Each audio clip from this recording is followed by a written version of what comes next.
Hi, welcome to my channel. May ganyan. Welcome to my channel, Fashionista Lies.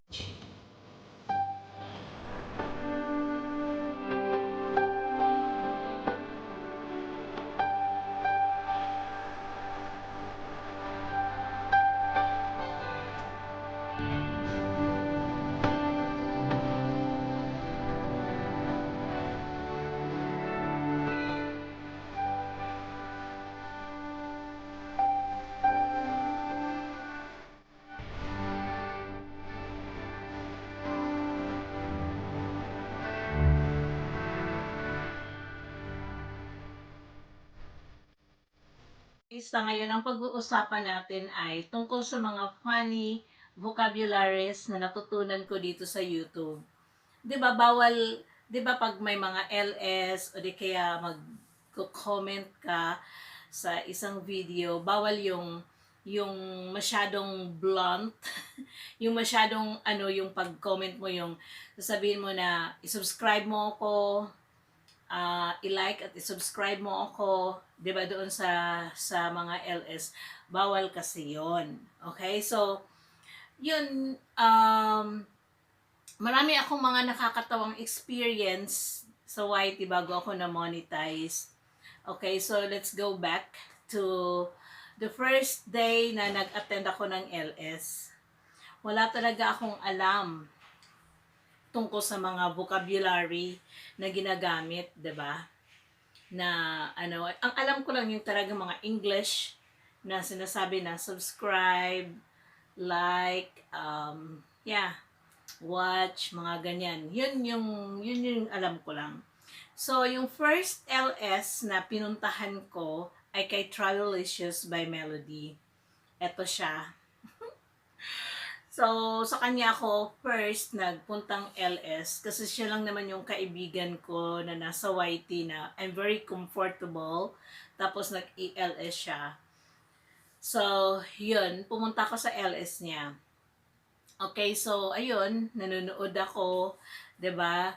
Hindi ko nga alam kung paano ako magbaba ng aking link. Ang tawag pa ng link ay bahay. Ibaba daw yung bahay, sabi niya. Sabi ni Travelicious, marunong ka ba magbaba ng bahay mo, fashionista? Ang ating principal, marunong na ba magbaba ng bahay? Sabi ni Travelicious. Sabi ko na, sa isip-isip ko naman, ano kaya ibaba yung bahay? Paano ko kaya ibababa yung bahay? Ibibigay ko kaya yung address ko dito sa bahay? Tapos sabi ko naman, parang... Tapos nag-read back ako dun sa mga sa live chat. Wala namang address doon, 'di ba? Kaya sabi ko, hindi ako marunong, hindi pa ako marunong. Tapos sabi niya, sige ako na lang ate ang magbababa ng bahay mo. So, yun nga, yung bahay pala na sinasabi, yung ano mo, yung channel mo, 'di ba? Yung link. So, yung pala yung bahay. Okay, so natuto na ako kung ano yung bahay. Tapos, tinuruan din niya ako kung paano ako magbaba ng bahay at paano ko kukunin yung bahay ko doon sa channel ko. So, na-educate na ako. Isa na yon. So, yung LS kasi niya, inaabot minsan ng 4 na oras. 'Di ba?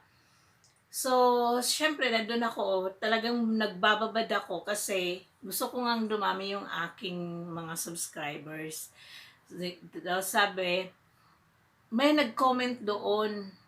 Parang, parang, parang may sinabi si Travelicious na sige, mag-ano lang kasi babalikan kita mamaya, mga ganon. Pagkatapos ng LS niya. Yung tao na yun na na sinabi niya yung pangalan, ah, nagsabi sa kanya, sige, sige po, nakapasyal na ako sa inyo. Kaya ang akala ko talaga, literal na nakapasyal na siya, nagpunta siya kina Travelicious. Sabi ko, taga Bangkok pala siya.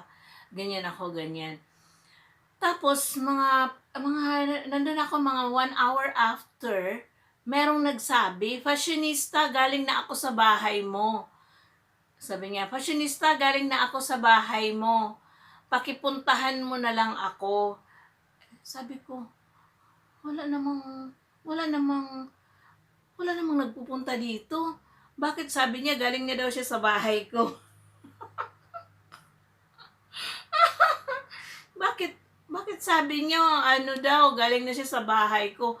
Alam niya yung bahay ko. Parang ganun talaga yung nasa isip ko. Pero alam niyo ba guys, hindi ako umiimik, hindi ako nagre-repent. Natatakot ako dahil bakit alam niya yung bahay ko. Okay, so natututo na ako. So nalaman ko pala na nakapag-sub na pala siya sa akin, nakapag-subscribe na pala siya sa akin. Tapos yung bakas, 'di ba? Yung bakas pala comment, 'di ba? Tapos yung thumbs up pala, yung like, 'di ba? So alam nyo ba, hilong-hilo ako, ano ba itong mga pinagsasabi na hindi ko talaga maintindihan. Pero in fairness kasi si Travelicious, tawa siya ng tawa sa akin kasi tinatanong ko siya kung anong mga ibig sabihin nun. 'Di ba? So, ayan na, nagpunta na naman tayo sa isda at saka banana. 'Di ba may isda ang tawag, merong banana. Sabi ko, magkaiba pala ang isda tsaka alam ko magkaiba ang isda tsaka banana. So, anong ibig, saan doon yung 'di ba kasi may mangisda tayo para magdumami ang banana. So talagang alam niyo ba na nako-confuse talaga ako sa mga terminologies na ginagamit. 'Di ba? Yung mga BGBG, hindi ko talaga alam kung anong ibig sabihin ng BGBG, yung pala nanonood lang, 'di ba? Kailan ko lang yun nalaman na ang BGBG ay nanonood lang. Kailan lang ba? Monetize na ako nung malaman ko na ang BGBG ay nanonood lang. Tapos, yung, ano pa ba yung bukod sa BGBG? Ay, WH, 'di ba? Hindi ko yun alam na WH, 'di ba? Kung ano WH, 'di ba, mga watch hour pala yun. So, ayan, nakapag-monetize ako sa awa ng Diyos kahit hindi ko talaga naiintindihan yung mga terminologies na natatawa na lang talaga ako. Kaya ko ito blinag dahil may mga friends ako na nagbago lang sa YouTube. So, ayan siya. Yung isa kong friend, niyaya ko sa isang LS. Punta tayo doon sa LS ni Allen Gomez, yung kaibigan ko. Tapos, edi pumunta kami doon sa LS ni Allen Gomez. Sabi ni Allen Gomez, "Oy, welcome, Miss Cat. Welcome, Miss Cat." Ganyan. Bibigyan kita ng jacket. Tapos, ito naman si Miss Cat, PM sa akin, "Ate, bibigyan daw ako ng jacket." Ano yun? Sabi niya, bibigyan daw niya ako ng jacket. Ang akala niya kasi literal talaga na bibigyan siya ni Allen ng jacket. So, tawa talaga ako ng tawa talaga. Tawa ko ng tawa. Sabi ko, ano yun, i-add ka niya as moderator, yung parang screwdriver, yun yung jacket na tinatawag. Pag meron ka na nun, pwede ka nang magbaba ng yung bahay. So, bawat improvement ko dito sa YT, tawa yan ng tawa sina Go JR, sina Travelicious, tawa sila ng tawa. Oy, alam na niya, may alam na siya. Kasi meron ako mga pa-shoutout, tapos mga thumbs up done, di ba, mga done na po, full pack, may mga gano'n na. Pag kalembang, hindi ako sa'yo nag-iwan ng bakas, pero kinalembang kita, mga ganon. So, ang daming nalalaman, 'di ba? Nakakatawa kung if you look back sa kung paano ka nag-umpisa sa YouTube, parang talagang natatawa talaga ako, Hindi ko talaga maiwasan na hindi talaga humagalpak sa tawa. Marami akong experiences diyan. Kahit yung friend ko din, yung kababata ko, nag-attend siya ng LS ko. Hindi ko siya na-recognize na siya yun kasi syempre iba yung mga pangalan sa YT. Tapos syempre hindi ko siya na-recognize. Sabi ko, ay, bibigyan kita ng jacket. 'Di ba? Ganyan. Sabi ko, bibigyan kita ng jacket. Doon sa group chat namin ng mga magkakaibigan, mula mga magkakababata kami, meron kaming group chat. Doon sa group chat namin, sabi niya, Lisa, ha, sabi mo doon, bibigyan mo ako ng jacket, ayusin mo.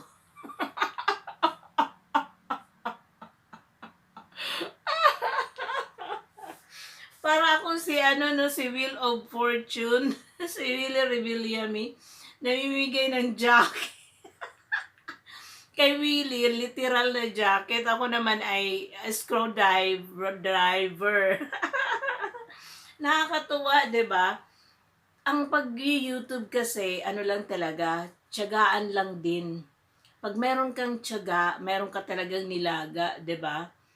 So I started my channel April 10.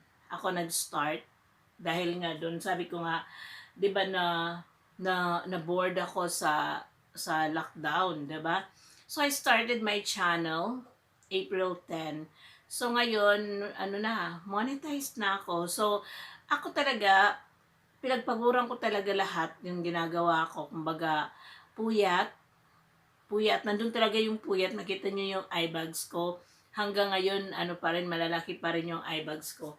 Kasi talagang nagpupuyat talaga ako para mag-grow yung aking channel. Ngayon naman, nagpupuyat ako to support my friends na para ma-monetize din sila. Kasi syempre, tag dito, mga kagrupo mo sila, kaya kailangan talagang i-support mo sila. Kung kaya mo din lang naman mag-support, bakit hindi mo gagawin?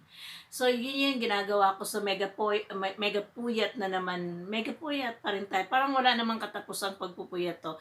Kasi kailangan dito sa YouTube, kahit monetized channel ka na, lalo ngang magsigasig ka para mag-upload ka ng mga videos, maging consistent ka sa pag-upload ng mga videos, para yun sa para mag-grow yung channel mo. Ako naman kasi,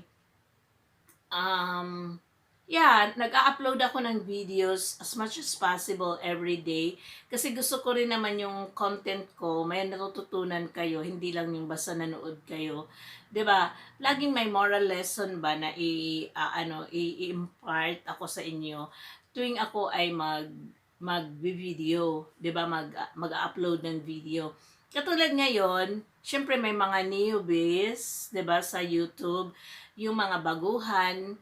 Pag napanood nyo to, yun, matututo kayo kung ano yung mga terminologies na mga ginagamit na minsan nahihiya kayong magtanong, 'di ba, sa mga datihan na. Pero ako talaga, hindi talaga ako nahihiyang magtanong. Anong ibig sabihin ng BGBG? Tinatanong ko talaga 'yan. Hindi ako nahihiya na magtanong kasi yung isa sa mga principles ko ay better ask than guess. Ayoko kasi nanghuhula, 'di ba? Pinapatagal mo pa yung dilemma at pinapatagal mo pa yung isipin, 'di ba? Kung magtatanong ka, edi mabigyan ka agad sa iyo yung yung kailangan mong sagot, 'di ba? So, ayun, mas maganda. At least nga may nag-vlog ng ganito, 'di ba? Kasi dati wala talaga, hindi ko alam kung ano yung dikit, tamsak, biji-biji, kalembang, bakas. Bumisita na ako sa bahay mo, ibaba mo yung bahay mo, 'di ba? Parang ano yun, galing na ako sa bahay mo. Ha? Galing na siya sa bahay ko? Alam niya yung address ko? Saan kaya niya nakuha? Baka kilala Ay, meron pang meron pang isang instance na may nagsabi sa akin na doon din sa ni Travelicious, doon din sa LS Travelicious, sabi sa akin doon sa LS Travelicious, sabi, Madam Passionista, sabi nung isang subscriber, isang guest, Madam Passionista, dinikita na kita, magkaibigan kayo ng asawa ko. Sabi ko, sino kaya yung asawa niya na kaibigan ko? Kaibigan ko na yung asawa niya. Sabi ko, talaga, small world talaga. Sino kaya? Di, napapaisip ako sino ang asawa niya, ganyan, ganyan. Tapos ini-stalk ko siya, di ko naman sila kilala. So, nito ko lang din na-realize na kaibigan na ako ng asawa niya, meaning, magkaano na kami sa YouTube, yung nag-subscribe na kami sa isa't isa. Diba? So, parang, nakakalito ang mundo. Parang, hi. Pero it's really nice, 'di ba? Nakakaano ng stress ang pag-YouTube. Although na-stress ka rin naman minsan, pero ano tag dito, carry on, 'di ba? Ginagawa mo 'to dahil mahal mo yung ginagawa mo, you gain a lot of friends, 'di ba? Marami kang nagiging kaibigan, marami kang nami-meet na mga iba't ibang tao sa iba't ibang panig ng mundo. So, it's really good. Meron akong pinuntahan na LS na napakasaya nila doon sa kanilang LS. Kaya, so, I really wanted that way, 'di ba, na ang saya-saya nila, tapos they're really pushing up each other para mag-grow ang bawat isang channel, hindi yung pulling, 'di ba? Ang ganda-ganda ng ganun kasi ano yung tag dito, um, parang totoong pagkikipagkaibigan talaga, at saka yun naman talaga yung dapat, 'di ba? So, happy ako sa YouTube compared sa Facebook. 'Di ba? Mas marami akong oras na ginugugol sa YouTube kaysa sa Facebook. Mapapansin naman 'yun ng aking mga friends sa Facebook na bihira na talaga ako doon makipag-ingay-ingay katulad dati na ang ingay-ingay ko, pero ngayon no. Dito na ako sa YouTube. I really love and I really enjoy each and every day, like until pamorningan na nga, 'di ba? Lagi akong napupuyat dahil nga sa pag-YouTube, 'di ba? Hindi naman, it's not about my channel na yung support nakakatuwa talaga. I really appreciate everyone, and then really enjoy, 'di ba? Parang yun nga, na-hook na nga yung mundo ko dito sa YouTube. Marami akong nakikilalang mabubuting tao, at saka they really make me feel good. 'Di ba? So, ayun, alam na natin ngayon yung mga vocabularies na ginagamit kasi 'di ba bawal yung mga masabi mo talaga yung talagang exact na salita, 'di ba? Bawal. So, kaya ano tag dito, mapapalo, mga ganun. Nalagas, oh my God. So, ang daming mga terminologies. Meron na naman ngang latest na ano yung parang basta ganon, L, basta may mga ganon na 4 letters or 5 letters yata na ang ibig sabihin ay mag-watch ka, mag-like ka, mag-comment ka, magbigay ka ng chorba, mga ganon. So, ang smart talaga ng mga tao, 'di ba? So, under this pandemic, meron tayong outlet to make ourselves happy and to send good vibes to everyone, 'di ba? Ang saya-saya, 'di ba? Nakapunta na daw siya sa bahay ko. Paano niya nalaman yung bahay ko? O, 'di ba? Nagulat pa talaga ang lola mo, 'di ba? So, nag-isip, muntik ko pang tanungin yung guard, kung merong naghanap sa akin, 'di ba? Ba't hindi nila sinabi? Ba't hindi basta nawindang talaga ako. Sabi ko, nakapunta na pala siya sa bahay ni Travelicious. Magkaibigan pala sila. Mga ganon. Marami akong mga ganyan, thinking dati. So, mga siguro, hanggang ngayon, I'm still learning. Hindi pa ako marunong talaga lahat. 'Di ba, may mga terminologies pa na napapaano ako. Pero alam ko na yun ngayon na ito ay lang, yung mga terminologies lang na dapat gamitin. Hindi katulad dati na itinitake ko yun as literal talaga na, nagpunta siya sa bahay. 'Di ba? Ay, kaibigan ko daw yung asawa niya. Sino kaya? Mga ganon. 'Di ba? So, ayan, nakakatuwa. Basta I'm very happy. Happy ako kahit napupuyat ako, kahit maximum level na yung aking eye bags. Pero okay lang yan for as long as you are happy.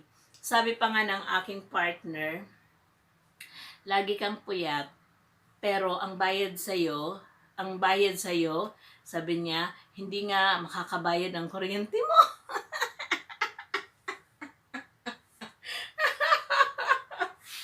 Siyempre, hindi naman ako sikat at hindi naman marami yung aking mga subscribers. Pero, yun na, di ba, happy ako, natutuwa ako, di ba? Kaya okay lang yan. Carry bells lang yan. Total, lagi namang bayad ang kuryente. Okay, so if you are new to my channel, please don't forget to click the subscribe button and the notification bell. And tonight, I have a live streaming, 8 o'clock Manila time. Itong araw na to, 25th of October. See you around! Bye! Sawadee ka! Blessed Sunday, everyone!